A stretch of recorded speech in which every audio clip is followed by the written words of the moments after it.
Europe 1 Soir. Il est 18h51, Europe 1 Soir continue avec vous, Nicolas Poincaré. Et avec David Abiker, la gueule de l'emploi. Bonsoir David. Bonsoir Nicolas, bonsoir à tous. Vous Bonsoir. avez vu que l'on vient d'apprendre le patrimoine des principaux ministres. On y reviendra dans le journal de 19h. Mais sachez que Laurent Fabius a déclaré un patrimoine d'un peu plus de 6 millions d'euros. Que Michel Delaunay, la ministre aux personnes âgées, 5,4 millions. Marisol Touraine, 1,1 million, etc., etc. Un peu plus de 2 millions pour Michel Sapin. Et pour le Premier ministre, Jean-Marc Ayrault, 1,450 000 euros. On détaillera ces chiffres et on les commentera dans les grands débats d'Europe 1 Soir entre 19h et 20h. Mais vous, David, dans la gueule de l'emploi, vous nous expliquez ce soir la gêne des salariés français quand il s'agit de parler d'argent. Les Français, ils n'aiment pas parler d'argent. Enfin, ils aiment parler d'argent, mais pas du leur. C'est aussi peut-être pour ça qu'ils sont moyennement chauds sur la transparence du patrimoine des élus pour aller consulter le site internet. Ce qu'ils feront de toute façon, mais en cachette et sans s'en vanter. Ils n'aiment pas parler d'argent ni de leur salaire. Et d'ailleurs, vous connaissez le titre du film, que les gros salaires lèvent le doigt. Et généralement, il n'y a plus personne. Et pourtant, c'est pas du cinéma, c'est la vérité. Longtemps, d'ailleurs, on n'a pas demandé au candidat au recrutement combien il voulait gagner.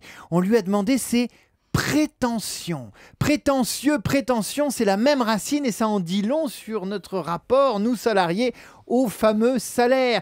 Et puis nous autres, les salariés français, nous sommes les rois pour noyer le poisson quand on parle de salaire, avec plein de mots différents pour évoquer cette fameuse rémunération. On va parler de revenus, d'émoluments, de traitements, et comme si c'était pas assez confus, il y a le brut et le net, et pour brouiller encore les pistes, sur 12 ou 13 ou 14 mois, sans compter les avantages en nature et les tickets resto, tout est fait pour que ce soit pas simple et noyer le poisson.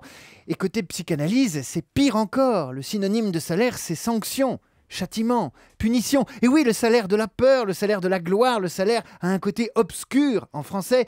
Et c'est ça qui nous rend si chatouilleux quand il s'agit d'en parler individuellement. Et chez nous, c'est donc très compliqué le salaire. Mais regardez avec quel sérieux la secrétaire du patron distribue les enveloppes chaque mois. C'est même culturel le salaire. Les éditorialistes de gauche vous expliquent que c'est parce qu'on est un vieux pays catholique. Et puis les éditorialistes de droite parce qu'on est un vieux pays socialiste.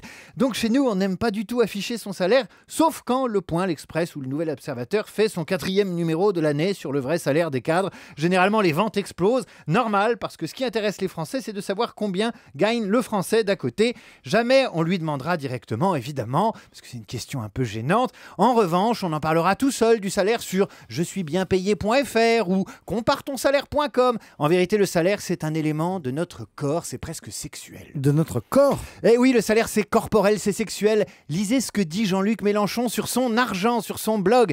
Je m'appelle Jean-Luc Mélenchon, je le cite. Je suis né le 19 août 51 à Tanger au Maroc. Je mesure 1,74 m.